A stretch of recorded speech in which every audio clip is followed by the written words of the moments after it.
अस्सलाम वालेकुम, आप देखें इनसाइड पाकिस्तान में हूँ मोहम्मद ज़फ़ीर। इलेक्शंस में 9 दिन बाकी रह गए, सियासी दर्जा हरारत बढ़ गया। इस वक्त हम देख रहे हैं कि गुज़श्ता रात कराची में एक अफसोसनाक वाक़या भी पेश आया। पाकिस्तान पीपल्स पार्टी और MQM के कारकुनान के दरमियान तसादुम हुआ और इस तसादुम के नतीजे में एक जान भी चली गई। पाकिस्तान पीपल्स पार्टी की तरफ से भी इल्ज़ाम लगाए जा रहे हैं और MQM की तरफ से भी। MQM ने बड़ी संगीन इल्ज़ाम लगाए और ख़ास तौर पे जब हम बात करते हैं MQM पाकिस्तान की तो मुस्तफ़ा कमाल ने डॉक्टर आसिम को MQM के कारकुन के कत्ल का ज़िम्मेदार करार दे दिया है। और खालिद मकबूल सिद्दीकी भी कहते हैं कि अगर इलेक्शन इसी तरह होने हैं और यही माहौल है तो इससे बेहतर है कि इंतखाबात ना करवाए जाए, मैं बता दिया जाए। आखिरी 10 दिन में यही होना तो अभी से बता दिया जाए। दूसरी तरफ पाकिस्तान पीपल्स पार्टी की तरफ से सईद गनी ने मुस्तफ़ा कमाल के लगाए हुए इल्ज़ामात की सख्त मजम्मत की है और वो ये कह रहे हैं कि मुस्तफ़ा कमाल धमकियाँ दे रहा है कि उन्होंने हमारे दफ्तर पर हमला किया। इसमें कोई शक नहीं कि पाकिस्तान पीपल्स पार्टी वहाँ पे कमज़ोर है, लेकिन धमकियों का हरगिज़ ये मतलब नहीं कि हम उनसे डर जाएं। इसके ऊपर इलेक्शन कमीशन ने चूँकि इस तसादुम के ऊपर नोटिस भी ले लिया है और इस तरह की चीज़ें नॉर्मली हम देखते हैं कि इलेक्शंस में हो जाती हैं और इलेक्शंस कैंपेन ओवरऑल बड़ी इसमें ओवरऑल अगर हम देखें तो बड़े बेहतरीन अंदाज में चल रही थी। और ये अफसोसनाक वाक़या हुआ, लफ्ज़ी वार ज़ाहिर है। बिलावल भुट्टो ज़रदारी साहब नून लीग को चैलेंज करते हुए नज़र आए, हमें नून लीग पाकिस्तान पीपल्स पार्टी को चैलेंज कर रही है, लेकिन ये जो इस तरह का तसादुम का ये अफसोसनाक वाक़या हुआ, इसमें मज़ीद बात करेंगे। मैं ज्वाइन किया मोहतरमा रुबीना कायम खानी साहिबा ने, सीनियर रहनुमा है पाकिस्तान पीपल्स पार्टी की। रुबीना कायम खानी साहिबा, खुश आमदीद कहते हैं आपको प्रोग्राम में। जी जी। किस तरह देखती हैं, एक तो गुफ्तगू का आगाज़ ही कराची की सियासत से करते हैं, जो अफसोसनाक वाक़या हुआ इसके ऊपर MQM चूँकि ज़िम्मेदार करार दे रही है। मुस्तफ़ा कमाल साहब ने कहा कि डॉक्टर आसिम MQM के कारकुन के कत्ल के ज़िम्मेदार हैं। नहीं, ऐसे कैसे देखे। पाकिस्तान पीपल्स पार्टी तो हमेशा से ही इन चीज़ों से इज्तनाब करती रही है कि ख़ासतौर पे एक वाहिद पार्टी हमारी है जो ना ही कोई इंतकामी सियासत पे यकीन रखती है, ना ही दहशतगर्दी पे यकीन रखती है। हम तो खुद पहले से ही विक्टिम है। और आपने देखा कि जिस तरह से अभी जो वाक़या हुआ था, पाकिस्तान पीपल्स पार्टी के ही जो है वो गाड़ियां जलाई गई और वो सारा जलाओ घेराव जिस तरह का हुआ, तो और फिर खास तौर पे लाहौर में भी हमारे ऑफिस जो इलेक्शन ऑफिस था उसको टारगेट किया गया। तो हम तो इस तरह की सियासत करते नहीं, फिर भी हम एक मुफाहमत की बात करते हैं, फिर भी हम एक साथ बैठने की बात करते हैं। पाकिस्तान पीपल्स पार्टी में जितना टॉलरेंस है, जितनी बर्दाश्त वो करती है, मैं समझती हूँ कि अभी इस वक्त में कोई भी पार्टी उसकी कोई मिसाल नहीं है कि जो टॉलरेंस रखे और जो एक मुफाहमत की सियासत करे। तो ये तो सिर्फ और सिर्फ मैं ये कहूँगी कि इल्ज़ामात हैं। और तो MQM के लोग, जाहिर सी बात है, खुद आपको और हमें सब बहुत अच्छी तरीके से पता है कि वो करते खुद है और अपना इल्ज़ाम जो है किसी औरों पे धर देते हैं। अच्छा, अब से थोड़ी देर पहले सईद गनी साहब भी ये बात कर रहे थे, वो भी ये कह रहे हैं कि MQM ने जो वीडियो इवन जारी किया उसके अंदर जो लोग हैं वो खुद MQM के लोग हैं, ये सईद गनी साहब की तरफ से कहा जा रहा है। लेकिन ज़रा डॉक्टर खालिद मकबूल सिद्दीकी साहब ने भी प्रेस कॉन्फ्रेंस की, उन्होंने भी बात की, मुस्तफ़ा कमाल साहब ने भी बात की। वो ये कह रहे हैं कि हमें साइड लाइन पे लगाया जा रहा है और जिस तरह का माहौल बन रहा है और अब इलेक्शंस को सिर्फ 9 दिन बाकी रह गए हैं, तो उससे पहले इस तरह का अफसोसनाक वाक़या होना, आप ये समझते हैं कि शायद MQM कराची में अपनी उनकी जो ग्रिप है वो कमज़ोर हो रही है, इस वजह से इस तरह का वायलेंस या इस तरह की चीज़ों का सहारा लिया जा रहा है? चूँकि उन्होंने इस चीज़ को भी इंडिकेट किया है कि अगर ऐसे ही इलेक्शंस करवाने हैं तो हमें बता दिया जाए, हम ऐसे अपने जो कारकुनान हैं उनके खून के ऊपर इलेक्शंस नहीं लड़ सकते। देखिए, हाँ, ये एक तरीका है और वो एक बहुत मैंने जैसे अभी कहा कि हम बहुत अच्छे तरीके से जानते हैं कि जब MQM अपने आप को कमज़ोर देखती है तो वो इस तरह की सियासत का जो है वो सहारा लेती है और इस तरह के इल्ज़ामात का भी जो है वो सहारा लेती है। वो तोड़ फोड़ की सियासत देखिए हमेशा ही जो है वो MQM का वतीरा रही है। पाकिस्तान पीपल्स पार्टी ने हमेशा अमन की बात की है, बल्कि हम तो हमें ये खुद शहीद हो जाते हैं और इस मुल्क और कौम पे जो है वो आंच नहीं आने देते। तो हम तो उन लोगों में से, हमारी पार्टी तो वो पार्टी है। तो जिस तरह से बिल्कुल इलेक्शन का माहौल जो है वो साजगार रखना और एक फ्री एंड फेयर इलेक्शन होना, ये हुकूमत की जो केयर टेकर सेटअप है उसकी बहुत बड़ी जिम्मेदारी है। उनको भी मैं बल्कि ये आपके चैनल तवज्जो से मैं कहना चाहूंगी कि एक जो एक लॉ एंड ऑर्डर की सिचुएशन को जो है वो बेहतर करने की कोशिश की जाए, क्योंकि केयर टेकर सेटअप का एक यही मकसद होता है कि इलेक्शन को जो है वो फ्री एंड फेयर करवाए।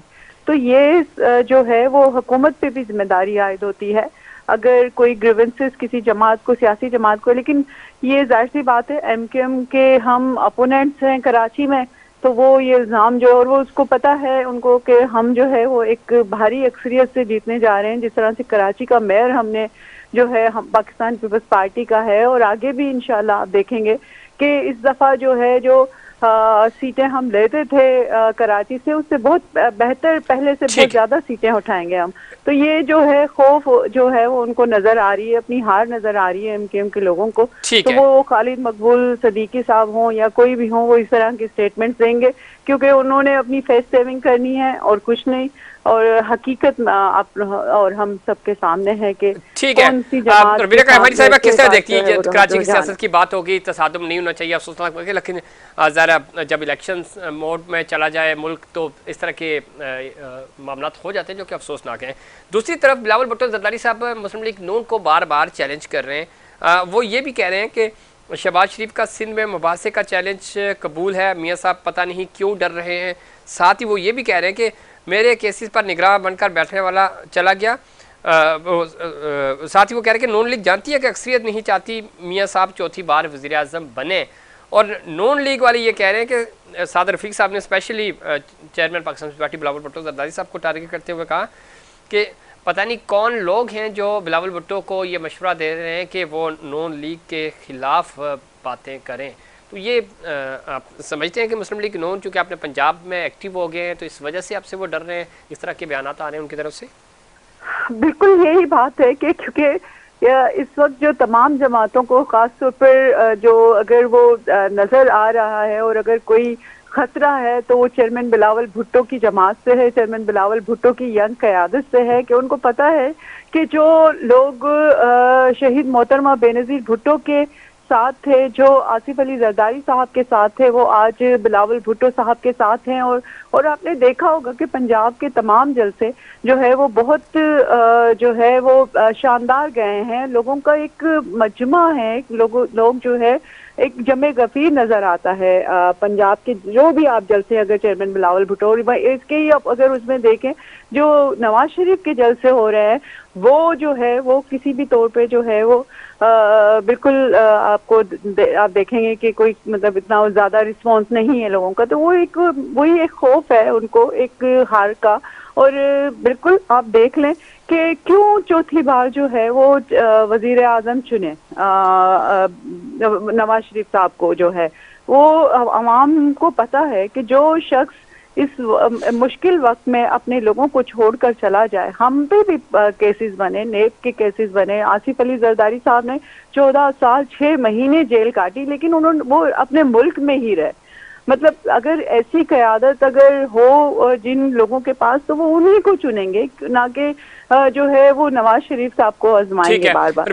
तो आपको लगता है पंजाब में, चूंकि हमने देखा 2008 में जो आपकी पोजीशन थी, आपने हुकूमत बनाई, 13 में बहुत सारे इश्यूज से इलेक्शन कैंपेन ही नहीं चलाने दी गई आपको, 2013 में भी पोजीशन आपकी ख़राब हुई, 18 में भी आपको वोट पंजाब से नहीं मिले, इश्यूज जो भी हों। कम बैक किया बिलावल भुट्टो जरदारी साहब ने, 2018 की इलेक्शंस की कैंपेन बहुत अच्छी थी, वोट नहीं आए। इस दफ़ा भी हम देख रहे हैं थ्रू आउट जलसे बहुत अच्छे हो रहे हैं। क्या वो लाहौर से, अब चूँकि पाकिस्तान पीपल्स पार्टी बहुत अरसे के बाद लाहौर से इलेक्शन लड़ रही है, यानी मोहतरमा बेनज़ीर भुट्टो ने अपने दौर में और उसके बाद भुट्टो साहब के दौर में तो होता रहा, अब बिलावल भुट्टो जरदारी साहब ने ये रिस्क लिया है और अच्छा डिसीजन है। पंजाब की सियासत पे जो लोग नज़र रखते हैं वो ये समझते हैं कि ये एक बड़ा जुर्रतमंदाना फ़ैसला किया है बिलावल भुट्टो जरदारी साहब ने, ताकि पंजाब की जो आपकी लीडरशिप है, पंजाब की जो कारकुनान है वो चार्ज होंगे। आप समझते हैं कि कम बैक होगा, इस दफ़ा आप सीट्स लेने में पंजाब से कामयाब हो जाएंगे? जी जी बिल्कुल कम बैक होगा और पंजाब में हम बहुत पहले से ज़्यादा जो है वो इंशाल्लाह सीटें जीतेंगे। 2018 का इलेक्शन आप लोगों के सामने है, वो आरटीएस का इलेक्शन था, वो एक सिलेक्टेड का इलेक्शन था वो एक नापसंदीदा शख्स को जो है इस कौम के ऊपर मुसल्लत किया गया, जिसको नो हाउ ही नहीं था कि मुल्क का सिस्टम कैसे चलना है, जिसको ये नहीं पता होता था कि सुबह मैंने क्या बात लेकिन करनी है इसमें और रुबीना उसके यू कायमानी टर्न साहिबा, जो है वो जो उस शाम वक्त में कैसे लेना। नापसंदीदा था आज वो पसंदीदा भी तो बन गया।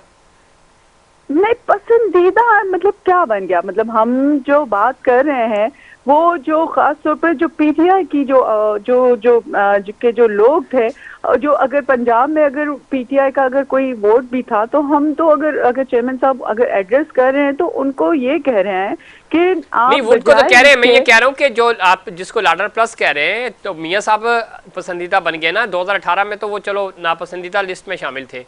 तो अब ये आप जो शिकवा कर रही हैं 18 वाला, तो वो अब 24 में भी तो वही कुछ होने जा रहा है जो बाजार लग रहा है। जी जी, बिल्कुल इसी बात को तो हम बार बार कहते हैं कि देखिए, पाकिस्तान इस चीज़ का मुतहम्मिल नहीं हो सकता अगर इसी तरह से सिलेक्टेड मुसल्लत किए गए, इसी तरह से डील करके आने वाले लोग जो है इस मुल्क और कौम के ऊपर मुसल्लत किए गए, तो पाकिस्तान कैसे तरक्की करेगा। आप खुद सोचे कि जो अगर मुल्की इश्यूज में कितने बड़े बड़े इश्यूज होते हैं, आपकी इकॉनमी होती है, आपकी फॉरेन पॉलिसी होती है, आपके और बहुत सारे इश्यूज होते हैं, आपके इदारे होते हैं, अगर उन पे अगर कोई भी बात अगर होती है तो मतलब एक सियासी विजन होना चाहिए जो एक पूरी इंटरनेशनल लॉबी के साथ बात कर सके, एक इंटरनेशनल लीडरशिप के साथ बात कर सके। वो तो नवाज शरीफ साहब नहीं कर सकते। और फिर अब अगर इसी तरह से एक्सपेरिमेंट्स होते रहे तो मैं तो यही कहूंगी कि फिर पाकिस्तान जो है, हम तो यही दुआ करते हैं, हम तो कुर्बानियां भी देंगे, पाकिस्तान पीपल्स पार्टी तो जेलें भी काटेगी, शहादत भी करेगी, लेकिन कब तक। आप खुद सोचें कि हमें जो है वो, अगर आप इस नौजवान क़यादत को मौका नहीं देंगे जो कि शहीद मोहतरमा बेनज़ीर भुट्टो का बेटा है, और सबको नजर आ रहा है कि एक विजनरी लीडर है जिसने सीखा है एक यूनिवर्सिटी से। शहीद मोहतरमा बेनज़ीर भुट्टो की गोद जो है वो एक यूनिवर्सिटी का दर्जा रखती थी। मोहतरम जो चेयरमैन बिलावल भुट्टो साहब हैं उन्होंने वहां से सीखा है। तो आप अगर उस नौजवान क़यादत को मौका नहीं देंगे और नवाज शरीफ को चौथी बार अगर मुसल्लत करेंगे इस कौम पे, तो फिर क्या होगा। इकॉनमी उसी तरह से रहेगी, फॉरेन पॉलिसी उसी तरह से रहेगी, जो हमारे नेबरिंग कंट्रीज के साथ जो इतने सारे इश्यूज है वो जूं के तू ही रहेंगे। तो अगर एक्सपेरिमेंट में, तो मतलब आप और हम यही कह सकते हैं कि इस तरह के फैसले खुदारा ना किए जाएं।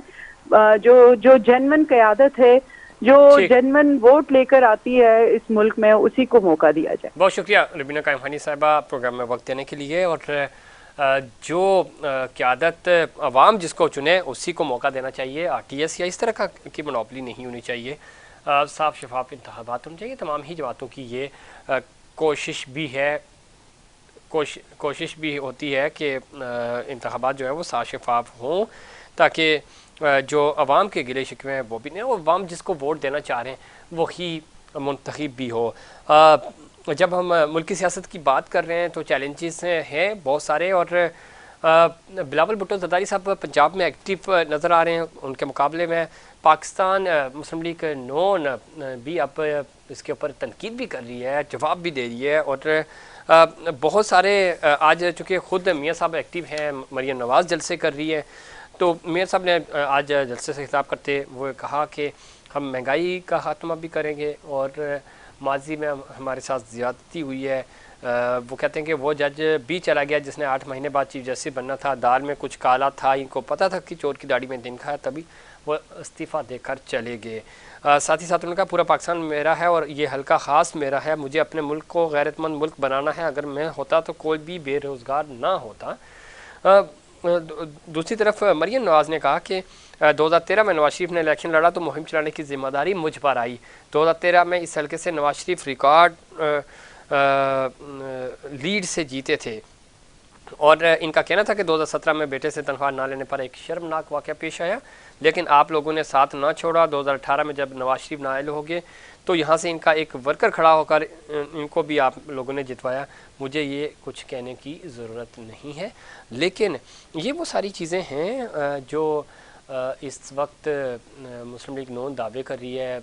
उन्होंने अपना इलेक्शन का जो मैनिफेस्टो है, मंशूर है, वो भी पेश कर दिया।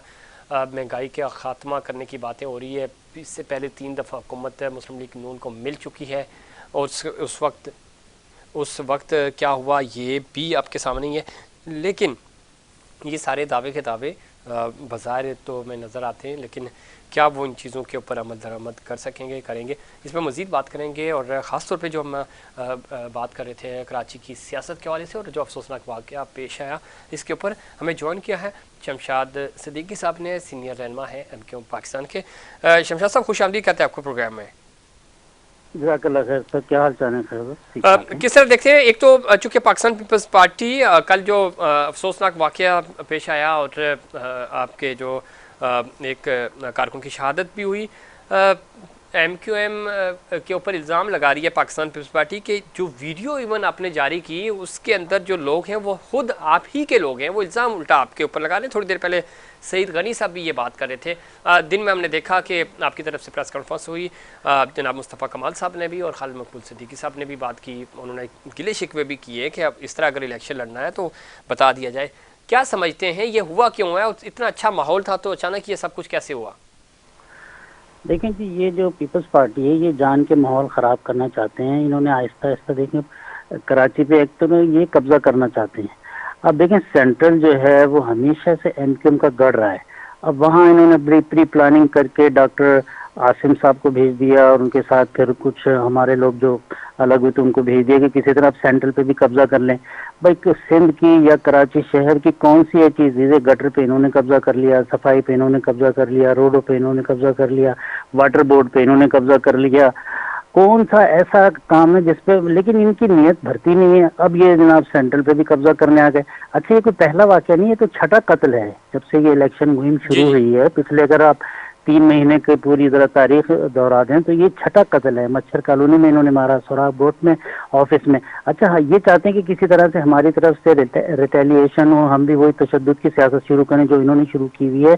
लेकिन हमने अपने कारकुनों को, आज आपने मुस्तफा भाई की प्रेस कॉन्फ्रेंस भी सुनी होगी कि उन्होंने पुरअमन रहने का मशवरा दिया है। हमने सिर्फ रियासत से ये मुतालबा किया है कि देखें इनको समझा लें और हमें इंसाफ चाहिए, हमें इंसाफ होता हुआ नजर भी आना चाहिए। हमने सिर्फ रियासत से अपील की, पीपल्स पार्टी से क्या अपील करेंगे? ये तो कभी आज तक आपको पता है कि कराची, तो इसमें कराची इनको शमशाद सिद्दीकी साहब आप जो बात कर रहे हैं, चूँकि कराची डिवीज़न में उनके पास पाकिस्तान पार्टी के पास अक्सरियत नहीं है, यहाँ वोट आपका है, वो आप ये समझते हैं कि वो शायद ज़मीनों की जो कब्ज़े की आप बात कर रहे हैं वो तो हमने देख ही लिया कि यहाँ पे क्या हो रहा है, क्या नहीं हुआ माजी में, लेकिन अब वो पॉलिटिकली भी ये चाह रहे हैं कि ताकि ये जो एरिया है, जिस तरह मुस्तफ़ा कमाल साहब अपनी प्रेस कॉन्फ्रेंस में कह रहे थे कि ये तो बिलोंग ही MQM से करता है और इसमें इंटरफेयर करने की कोशिश की जा रही है। और ख़ुद सईद गनी अब से थोड़ी देर पहले बात कर रहे थे और दिन में भी उन्होंने प्रेस कॉन्फ्रेंस की, जब आपकी प्रेस कॉन्फ्रेंस का रद्द अमल देते हुए, तो वो तो इस चीज़ को भी ऑन कर रहे हैं कि यहाँ पे हमारी पोजीशन कमज़ोर रही है, इस डिस्ट्रिक्ट में कभी भी हम स्ट्रॉन्ग नहीं रहे, सारे नंबर्स भी यही बता रहे हैं।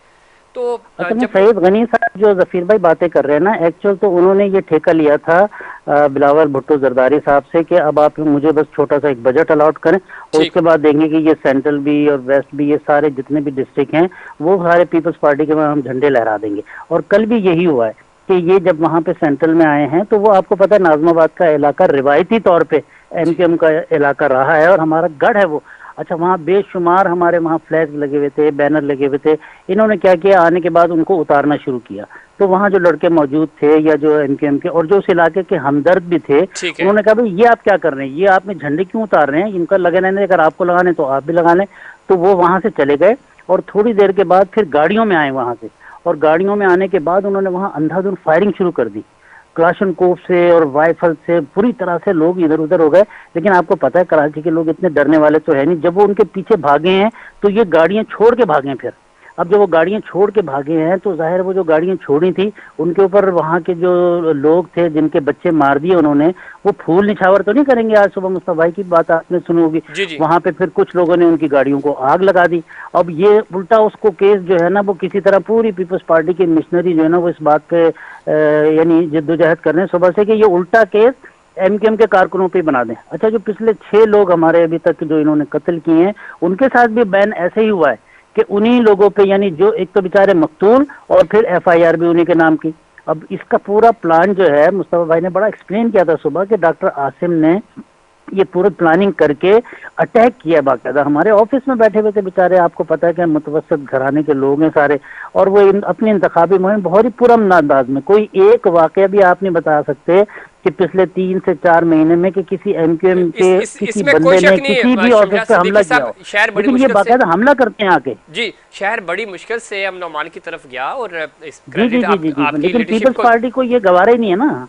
जी, तो अभी कोई बात हुई पाकिस्तान पीपल्स पार्टी की तरफ से, कोई राब्ता करने की कोशिश की गई कि ये मामला सेटल हो जाए, मामला क्लैश की तरफ ना जाए? क्योंकि अगर आपकी तरफ से भी रद्द अमल आया, आपके जो कारकुनान हैं या हमदर्द हैं उनकी तरफ से, तो ये ज़रा मामला आगे बढ़ेगा, मज़ीद ख़राब हो गए, कोई जानी नुकसान किसी का भी हो, ये कराची के तमाम शहरी जो हैं वो बराबर हैं। तो ये कोई बातचीत हुई है, मामला अफ़वाह व तफ़हीम से हल हो जाए, क्लैश की तरफ? बातचीत तो जाहिर है, देखें जी हमने तो एक सिंपल सी बात की है। हमने सुबह, अगर आपने सुना को, मुस्तफा भाई ने क्लियर तौर पे अपने तमाम कारकुनान को कहा है कि एक पत्थर भी नहीं उठाना, किसी पे कोई हमला नहीं करना, अमन के साथ हम जिस तरह से ये मुहिम चला रहे हैं उसी तरह चलाएंगे। लेकिन रियासत से हमने ये जरूर मुतालबा किया है कि हम इंसाफ देखना चाहते हैं। तो और यकीन दहानी कराई गई आपको? मैं यही जानना चाह रहा हूँ। नहीं, ऐसी अभी तक कोई यकीन दहानी नहीं कराई गई। हमारा मुतालबा अपनी जगह आज भी मौजूद है, सुबह भी था, शाम को भी, कि भाई हमें इंसाफ न सिर्फ ये कि हो, बल्कि इंसाफ होता हुआ नजर आना चाहिए। हम ये चाहते हैं कि बिल्कुल जिस तरह से ये देखिए कराची के शहर है, चाहे वो यहाँ पे तमाम लोग भाइयों की तरह रहते हैं, और पीपल्स पार्टी की तो हमेशा ये पॉलिसी रही है कि किसी ना किसी तरह आपस में दूरियां पैदा की जाए, फिसाद पैदा की जाए। देखिए ना, पूरे पाकिस्तान में आपको कहीं कोटा सिस्टम नजर नहीं आ रहा। फरमा रहे हैं, लेकिन आपसे, आप जब अभी बात कर रहे हैं, कुछ देर पहले ही सईद गनी साहब एक टीवी इंटरव्यू दे रहे थे, उसमें वो अभी भी ये बात कह रहे हैं कि ये सारी इल्ज़ाम तराशियां हैं, ये सब कुछ एमक्यूएम ने किया है। एमक्यूएम रवायती तौर पे माजी में, वो माजी से लिंक कर रहे हैं जहां से आप अलग हुए थे, फिर दोबारा आप जुड़े हैं, यानी एमक्यूएम ने खुद ही अपने लोगों को मार दिया। वो जी यही कह रहे हैं कि खुद ही कराया, और वीडियो में आपके लोग मौजूद हैं, ये वो इल्जाम लगा रहे हैं। वो जो गाड़ियां छोड़ के भागे वो किसकी हैं? जी भाई, वो तो पीपल्स पार्टी वाले छोड़ के भागे, वो गाड़ियां तो लेने आ जाए, हम तो इस इंतजार में थे। परसेप्शन तो वो यही बिल्ड कर रहे हैं कि ये आप ही बहुत ही बदयांती है अपना जफीर भाई, बहुत बदयांती है कि उनके लोग बाकायदा गाड़ियों में आए हैं और फिर इतने बुज़दिल थे वो कि गाड़ियां छोड़ के भाग गए। जब वहाँ के लोग निकले हैं, आजमाबाद के लोग, वहाँ के घरों से लोग निकल के उनको पकड़ने के लिए, तो वो भाग गए वहाँ से। ठीक है, और अपनी गाड़ियां छोड़ के वक्त भी खत्म हो रहा है, क्या पैगाम देना चाहेंगे कराची वालों को इस तरह की जो टेंस सूरत हाल है इसके अंदर? भाई, मेरा पैगाम यही है कि अब सिर्फ एक हफ्ता बाकी है, और दुआ भी है और पैगाम भी है कि अमन ओमान के साथ ये इलेक्शन मुहिम चले, और पीपल्स पार्टी जो है उसको जरा सब्र से काम लेना चाहिए। कितना कब्जा करेगी, कितनी चीजों पे कब्जा करेगी, पूरा सिंध पे उन्होंने कब्जा किया हुआ है। और अगर उनको वोट चाहिए तो परफॉर्म करे ना। देखें, अगर पीपल्स पार्टी या जैसे पीटीआई भी रही है, जमात इस्लामी भी रही है, अगर ये परफॉर्म करते तो एमक्यूएम को एलिमिनेट कर देते। लोग इसलिए देख रहे हैं कि ये कोई काम नहीं करते, कोई इनकी परफॉर्मेंस नहीं है। एमक्यूएम का थिंक टैंक क्या सोच रहा है? अगर इसी तरह के हालात रहे, खुदा खास्ता कोई मामला खराब होते हैं, जैसे डॉक्टर खालिद मकबूल सिद्दीकी साहब भी आप कह रहे थे कि आखिरी 10 दिन में अगर यही कुछ होना है, अब तो ज़रा 9 दिन रह गए, तो बता दिया जाए हमें, तो एमक्यूएम क्या बाइकआउट की तरफ जाएगी अगर खुदा न खास्ता इस तरह के ही हालात रहे तो? नहीं, बाइकआउट की तरफ बिल्कुल भी नहीं जाएंगे। हम पूरी तरह से हर किस्म के हालात का मुकाबला करेंगे सर। किसी भी तरह बाइकआउट की कोई पॉलिसी नहीं है। पूरी तरह से इंशाल्लाह इलेक्शन की सबसे ज्यादा तैयारी हमने की है, सबसे ज्यादा जलसे कराची में हमने किए हैं, और हमारा जो मरकजी जलसा हुआ है बागे जिना पे, उसमें आंखें खुल गई हैं पूरे तमाम पार्टियों की। आपने देखा है कि इतना बड़ा जलसा मेरा ख्याल पिछली 25 साल तारीख में जितने बड़े बड़े जलसे हुए हैं उसके मुकाबले का वो जलसा था। तो आप समझ रहे हैं कि ये उसी चीज का रद्द-ए-अमल है? और जी इंशाल्लाह ताला आप देखें कि हमें बहुत उम्मीद है, आवाम से उम्मीद है। जाहिर है हमें किसी पार्टी से उम्मीद नहीं है, लेकिन आवाम से हमें उम्मीद है कि वो इंशाल्लाह एमक्यूएम को वोट देंगे, और इंशाल्लाह इस दफा भरपूर तरीके से 13 में जो हमारी सीटें छीनी गई हैं, हम पूरी तरह से दोबारा अपनी उन तमाम सीटों पर वापस आएंगे। सिद्दीकी साहब प्रोग्राम में वक्त देने के लिए। 2013 में जो सीटें, जो नंबर्स हैं, और 18 में जो सीटें छीनी गई, वो नंबर्स वापस हासिल करने की कोशिश करेंगे, और पाकिस्तान एमक्यूएम पाकिस्तान इस पोजीशन में है। खुद शमशाद सिद्दीकी साहब कह रहे थे कि जो जलसा हुआ है उसकी वजह से ये सारा रद्द-ए-अमल आ रहा है। नाज़रीन, वक्त हुआ ब्रेक के बाद वापस आएंगे तो हम इस पूरी सूरत हाल पे बात करेंगे, ख़ासतौर पे मुस्लिम लीग नून की जो हिकमत अमली है वो क्या होगी, मुस्लिम लीग नून का पॉइंट ऑफ व्यू भी शामिल करेंगे। लेकिन उससे पहले कमर्शियल ब्रेक।